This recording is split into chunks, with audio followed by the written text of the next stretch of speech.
Saudações aos profissionais de segurança no trabalho, os técnicos em segurança e os engenheiros em segurança no trabalho.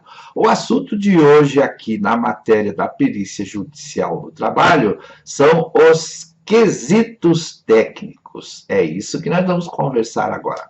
Inicialmente, eu quero falar sobre a importância da elaboração dos quesitos técnicos. Embora seja um direito das partes, ou seja, elas não são obrigadas a elaborar os quesitos, eu entendo que a elaboração dos quesitos são de fundamental importância para se valer a justiça.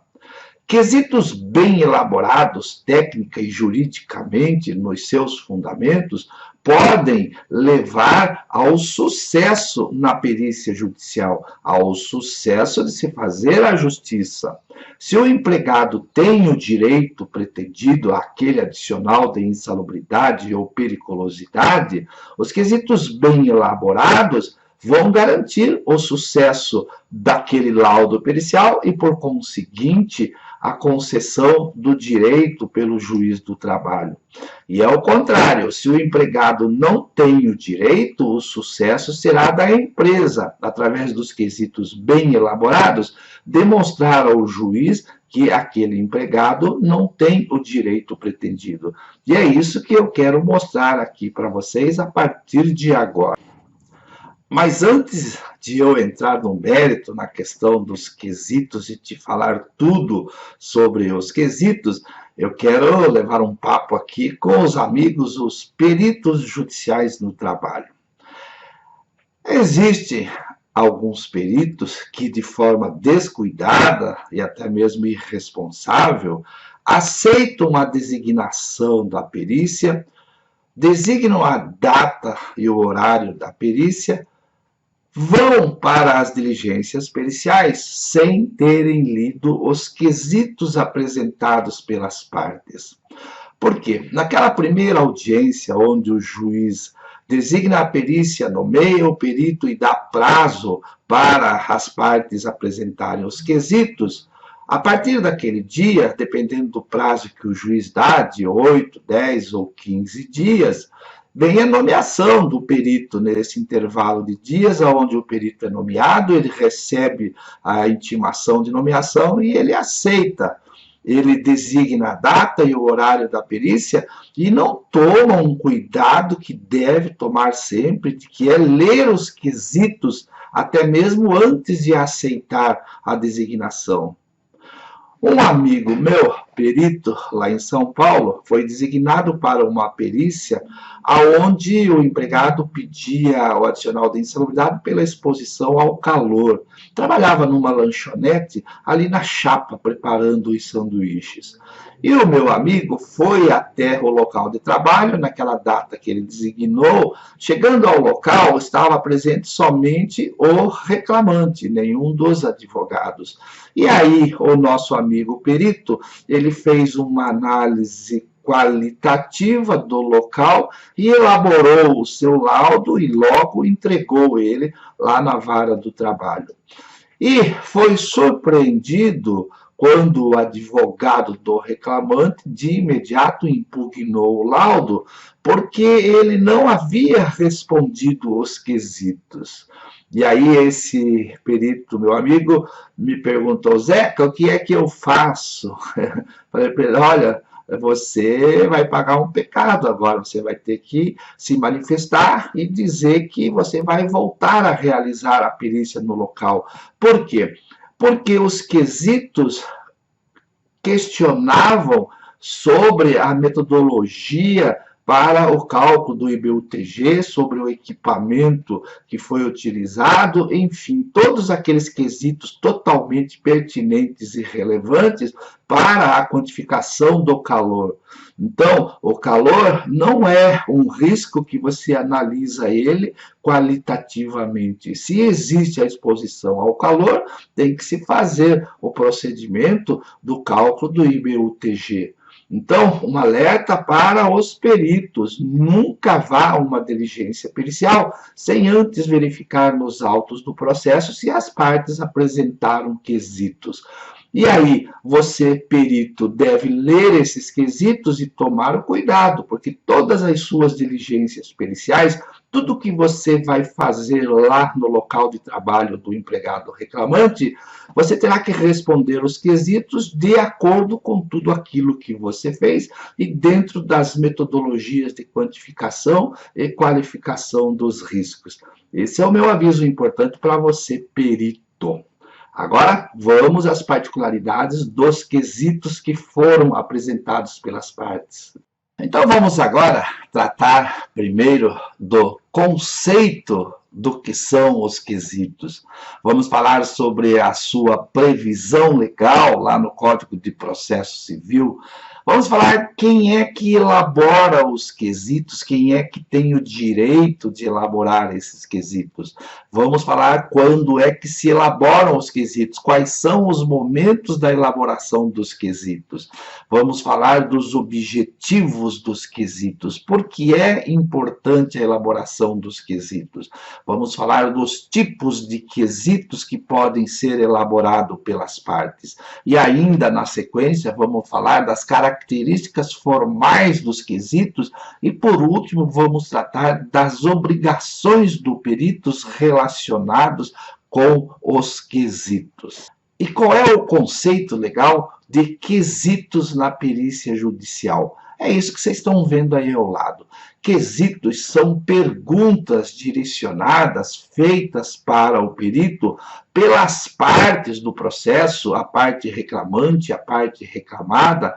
Pode ser também elaborados quesitos pelo juiz do trabalho e também pelo Ministério Público do Trabalho, quando atua num processo trabalhista.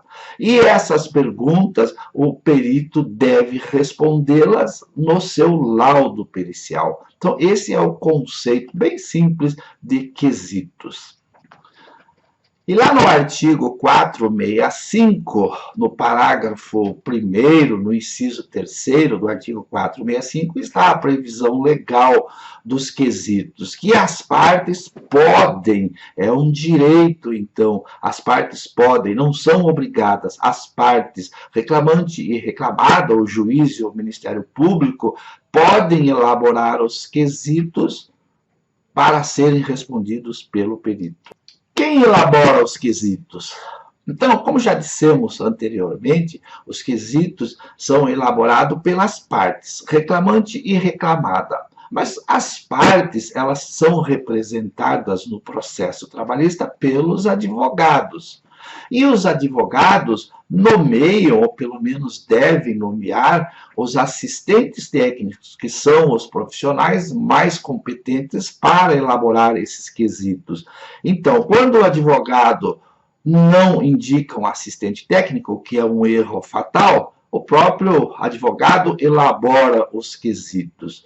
Ou quando o advogado indicou um assistente técnico, os assistentes técnicos elaboram esses quesitos.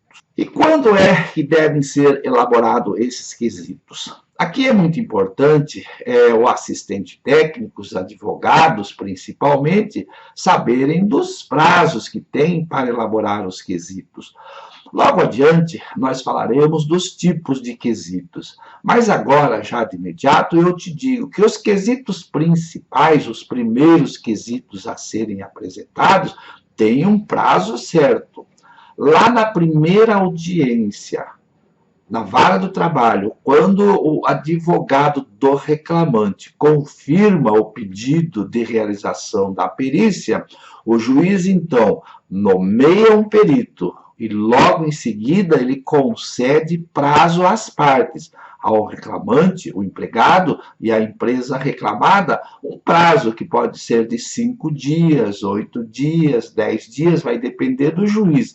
O juiz diz assim, olha, vocês têm o prazo de tantos dias para indicarem os seus assistentes técnicos, se quiserem, e elaborarem, apresentarem também os quesitos, que também não são obrigados, somente se quiserem, né? Então, é um direito. Então, é esse prazo inicial lá, que pode ser de 5, 8 ou 10 dias, o prazo para que os advogados indiquem os seus assistentes técnicos e apresentem os quesitos a serem respondidos pelo perito. E quais são os objetivos dos quesitos? No início dessa nossa conversa, eu disse da importância de elaborar os quesitos, do quanto o perito deve ficar atento para essas questões dos quesitos.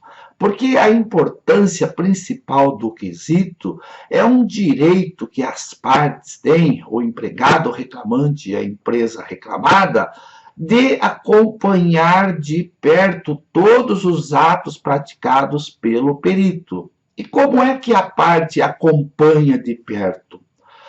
No dia em que o perito marca a data para as diligências periciais, naquele dia que vai até lá a empresa, o perito que é responsável naquilo que está fazendo, ele já tem ali em mãos os quesitos elaborados pela parte do empregado, pela parte da empresa.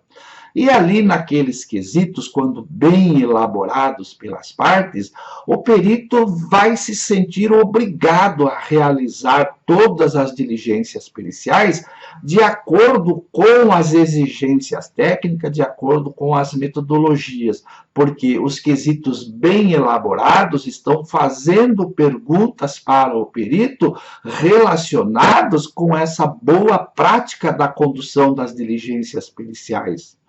Os quesitos estão perguntando para o perito assim: senhor perito, qual foi a metodologia que o senhor utilizou para fazer a dosimetria de ruído? Senhor perito, qual foi a metodologia utilizada para medir o calor? Qual foi o equipamento que o senhor utilizou para fazer a dosimetria de ruído?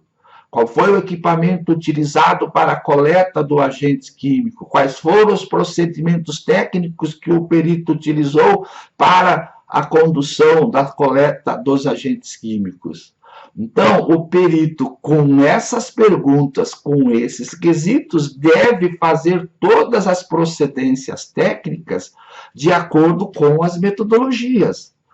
Por quê? Quando o quesito perguntou qual foi a metodologia utilizada para a dosimetria de ruído, o perito só tem uma resposta que é correta em dizer a metodologia do anexo 1 ou 2 da NR15 ou a metodologia da NHO 01 da Fundacentro. Então, o quesito deve ser respondido pelo perito de acordo com o que ele exatamente fez na diligência pericial e de acordo com as metodologias que obrigatoriamente ele deve utilizar. Então, os quesitos bem elaborados, como já dissemos, obriga o perito a elaborar todos os seus procedimentos técnicos de acordo com as metodologias. Daí a importância dos quesitos bem elaborados, porque esses quesitos orientam, dão um norte, dão um caminho para o qual o perito deve seguir e só por esse caminho realizar a perícia de acordo com os fundamentos técnicos e fundamentos jurídicos.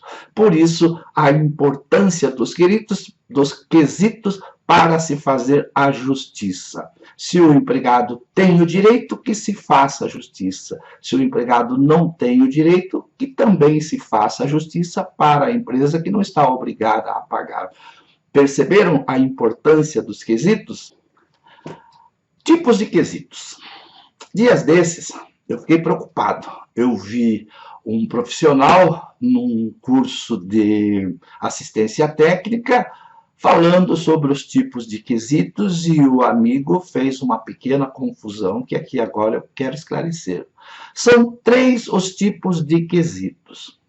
Os quesitos principais, aqueles que o juiz lá naquela audiência deu o prazo para a sua apresentação. São os quesitos principais.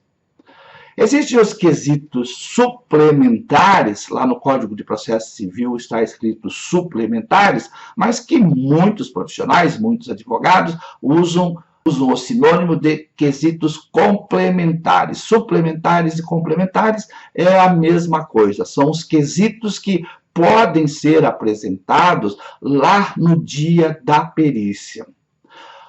Os assistentes técnicos ou os advogados, quando elaboraram os quesitos principais, se esqueceram de uma situação, ou agora, lá na empresa, no dia das perícias, observaram uma condição de que não haviam imaginados, e por isso ali, diante dessa novidade que apareceu, cabe-se a elaboração de um novo quesito, que nós chamamos então de quesitos complementares ou suplementares.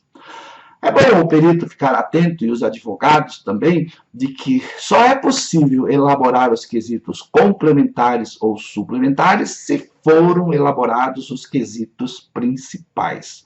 Isso para evitar uma certa malandragem. As partes perderam o prazo para elaborar os quesitos principais, e aí depois o advogado diz assim, quando chegar lá no momento das diligências periciais, eu jogo todos os meus quesitos como se fossem quesitos suplementares. Não pode, o perito deve ficar atento de que só podem apresentar quesitos complementares ou suplementares quem já apresentou os quesitos principais, tá certo? O terceiro tipo de quesitos são os quesitos de esclarecimentos. Ali que o amigo lá no curso que eu dei uma olhada, cometeu um erro. Ele chamou esses quesitos de esclarecimentos, ele deu o nome dos quesitos suplementares, e não é. Os quesitos de esclarecimentos são aqueles apresentados logo depois da entrega do laudo. O perito entregou o laudo na vara do trabalho. O juiz intimou os advogados para se manifestarem sobre o laudo. Aí o advogado leu o laudo, não entendeu alguma coisa, percebeu alguma coisa de errado, aí ele ingressa com os quesitos de esclarecimentos. Os quesitos de esclarecimentos são para, como o próprio nome diz, o perito esclarecer casos de contradição. O perito escreveu uma coisa lá numa parte do laudo, escreveu diferente em outra parte, então o perito se contradisse. Então o advogado protocolou um quesito de esclarecimento para esclarecimento de uma contradição. O perito cometeu uma omissão, não respondeu um quesito que foi apresentado. Então, o quesito de esclarecimento também serve para os casos de omissão. E também os quesitos de esclarecimento servem para o perito esclarecer alguma coisa confusa ali. Então, são os quesitos de questionamento de obscuridade. Não ficou bem claro, ficou escuro, ficou confuso. Então, senhor perito, queira esclarecer o que foi escrito no ponto tal. Então, esses são os três tipos de quesitos. Os quesitos principais, os quesitos complementares ou suplementares e os quesitos de esclarecimentos. Quais são as principais características dos quesitos? São duas: a pertinência e a relevância. A pertinência significa que aquele quesito deve estar ligado, deve ter conexão com o que está sendo investigado.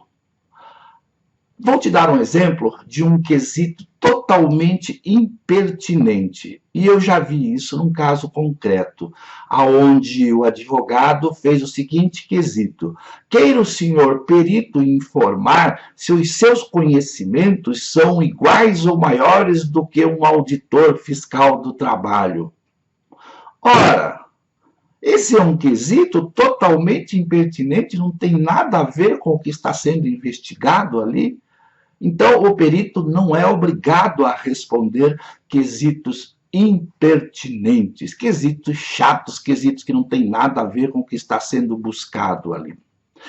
O quesito tem uma segunda, ou deve ter uma segunda característica, que é a relevância, é a importância. Se estamos tratando de ruído, faça perguntas relevantes ao ruído.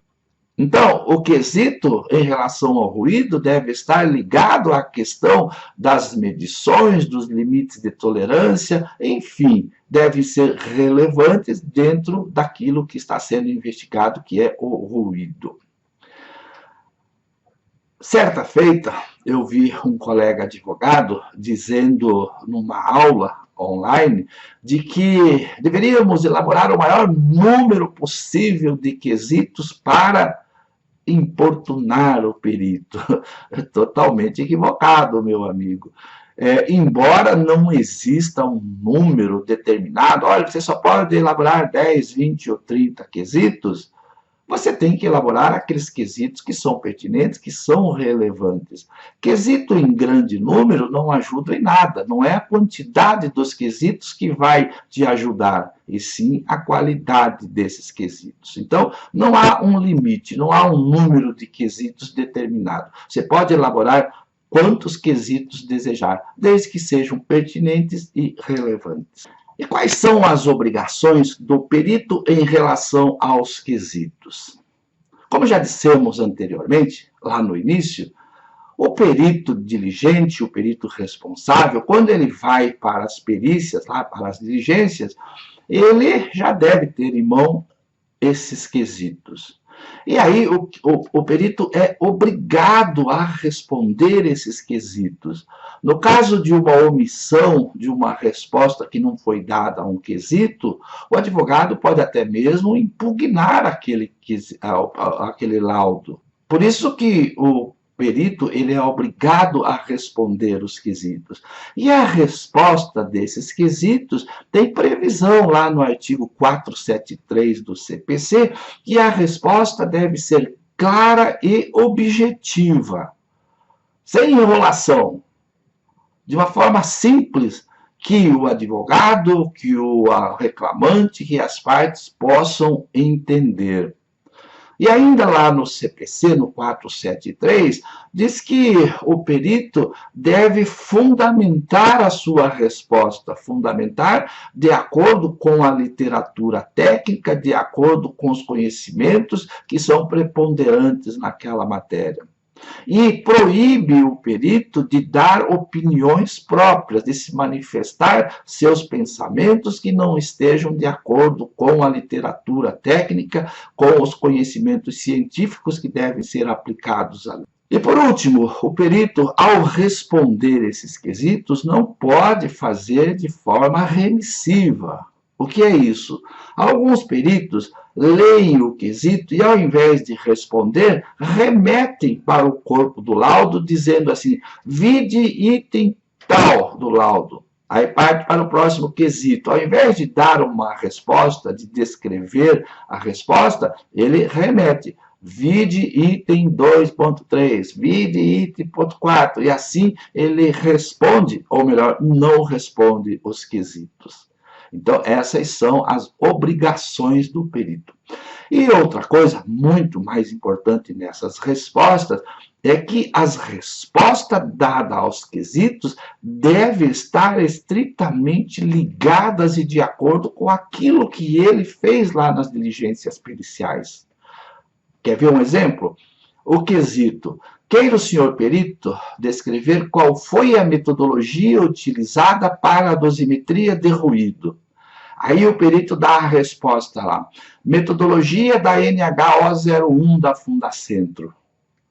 E, na verdade, lá nas diligências periciais, ele levou um velho decibelímetro, fez uma ou duas, três tomadas instantâneas do ruído, anotou, fez uma média aritmética e colocou no seu laudo como se tivesse feito a dosimetria de ruído. Então, a resposta que ele deu aos quesitos não está adequada com aquilo que ele realmente fez lá nas diligências periciais.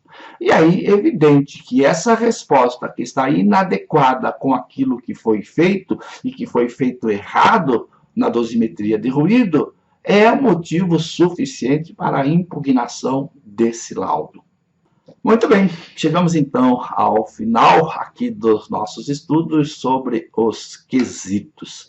quero te convidar você a participar do nosso curso de Perícia Judicial Online. Está aparecendo aqui embaixo, se você está vendo no YouTube, o link para você entrar no site, ver todo o conteúdo do curso, se inscrever. Vem estudar comigo que eu vou te preparar, vou te dar todos os conhecimentos para você ser um perito judicial no trabalho, você que é engenheiro de segurança do trabalho ou médico do trabalho. E você que é técnico em segurança, eu vou te ensinar todos os conhecimentos para você ser um assistente técnico na perícia judicial.